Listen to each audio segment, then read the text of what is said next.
യേശുവാകുന്ന നിത്യസത്യവചനത്തിനായി ഞങ്ങൾ അങ്ങയെ സ്തുതിക്കുന്നു. യേശുവേ, അങ്ങയുടെ പരിശുദ്ധാത്മാവിനെ നൽകി അങ്ങയുടെ മാഹാത്മ്യം കാണുവാൻ ഞങ്ങളുടെ ഉൾക്കണ്ണുകളെ തുറക്കണമേ. വചനമനുസരിച്ച് അങ്ങയുടെ സാക്ഷിയായി ജീവിച്ച് നിത്യജീവിതത്തിന് ഞങ്ങളെ അർഹരാക്കണമേ. ആമേൻ. യാക്കോബ് എഴുതിയ ലേഖനം 3-ാം അധ്യായം 1 മുതലുള്ള തിരുവചനങ്ങൾ. നാവിൻ്റെ ദുരുപയോഗം. എൻ്റെ സഹോദരരെ, നിങ്ങളിലധികം പേർ പ്രബോധകരാകാൻ തുനിയരുത്. എന്തെന്നാൽ കൂടുതൽ കർശനമായി വിധിക്ക് നാം അർഹരാകുമെന്ന് മനസ്സിലാക്കുവേൻ. നാം എല്ലാവരും പല വിധത്തിൽ തെറ്റ് ചെയ്യുന്നു. സംസാരത്തെ തെറ്റുവരുത്താത്ത ഏവനും പൂർണ്ണനാണ്. തൻ്റെ ശരീരത്തെ മുഴുവൻ നിയന്ത്രിക്കാൻ അവന് കഴിയും. നമ്മെ അനുസരിക്കുന്നതിനു വേണ്ടി കുതിരയുടെ വായിൽ കടിഞ്ഞാനിടുമ്പോൾ അതിൻ്റെ ശരീരം മുഴുവനെയും നാം നിയന്ത്രിക്കുകയാണ് ചെയ്യുന്നത്.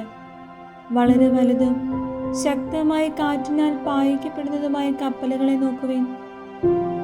വളരെ ചെറിയ ചുക്കാൻ ഉപയോഗിച്ച് ആഗ്രഹിക്കുന്ന സ്ഥലത്തേക്ക് കപ്പിത്താൻ അതിനെ നയിക്കുന്നു. അതുപോലെ നാവ് വളരെ ചെറിയ അവയവമാണ്, എങ്കിലും അത് വൻപ് പറയുന്നു. ചെറിയൊരു തീപ്പൊരി എത്ര വലിയ വനത്തെയാണ് ചാമ്പലാക്കുക. നാവ് തീയാണ്, അത് ദുഷ്ടതയുടെ ഒരു ലോകം തന്നെയാണ്.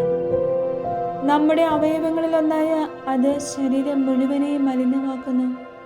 നരകാഗ്നിയാൽ ജ്വലിക്കുന്ന ഈ നാവ് പ്രകൃതി ചക്രത്തെ ചുട്ടുപഴുപ്പിക്കുന്നു. എല്ലാത്തരം വന്യമൃഗങ്ങളെയും പക്ഷികളെയും ഇഴജന്തുക്കളെയും സമുദ്രജീവികളെയും മനുഷ്യൻ ഇണക്കിയിട്ടുമുണ്ട്. എന്നാൽ ഒരു മനുഷ്യനും നാവിനെ നിയന്ത്രിക്കാൻ സാധിക്കുകയില്ല. അത് അനിയന്ത്രിതമായ തിന്മയും മാരകമായ വിഷവുമാണ്. ഈ നാവ് കൊണ്ട് കർത്താവിനെയും പിതാവിനെയും നാം സ്തുതിക്കുന്നു. ദൈവത്തിന്റെ സാദൃശ്യത്തെ സൃഷ്ടിക്കപ്പെട്ടിരിക്കുന്ന മനുഷ്യരെ അതേ നാവ് കൊണ്ട് ശപിക്കുകയും ചെയ്യുന്നു. ഒരേ വായിൽ നിന്ന് അനുഗ്രഹവും ശാപവും പുറപ്പെടുന്നു. എൻ്റെ സഹോദരരെ, ഇത് ഉചിതമല്ല. അരുവി ഒരേ ഉറവയിൽ നിന്നും മധുരവും കയ്പും പുറപ്പെടുവിക്കുമോ? എൻ്റെ സഹോദരരെ, അത്തിവൃക്ഷത്തിന് ഒലിവ് ഫലങ്ങളോ മുന്തിരിവള്ളിക്ക് അത്തിപ്പഴങ്ങളോ പുറപ്പെടുവിക്കുവാൻ കഴിയുമോ?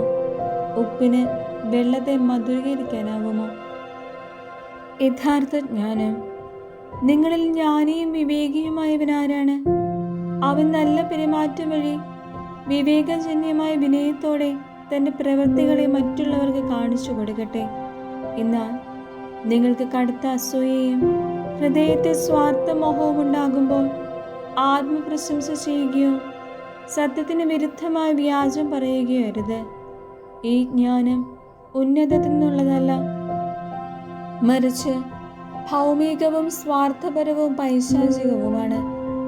എവിടെ അസൂയയും സ്വാർത്ഥമോഹവുമുണ്ടോ അവിടെ ക്രമക്കേടും എല്ലാ ദുഷ്കർമ്മങ്ങളുമുണ്ട്. എന്നാൽ ഉന്നതത്തിൽ നിന്നുള്ള ജ്ഞാനം ഒന്നാമത് ശുദ്ധവും പിന്നെ സമാധാനപൂർണവും വിനീതവും വിധേയത്വമുള്ളതും കാരുണ്യവും സൽഫലങ്ങളും നിറഞ്ഞതുമാണ്.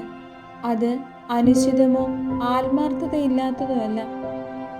സമാധാന സൃഷ്ടാക്കൾ നീതിയുടെ ഫലം സമാധാനത്തിൽ വിതയ്ക്കുന്നു.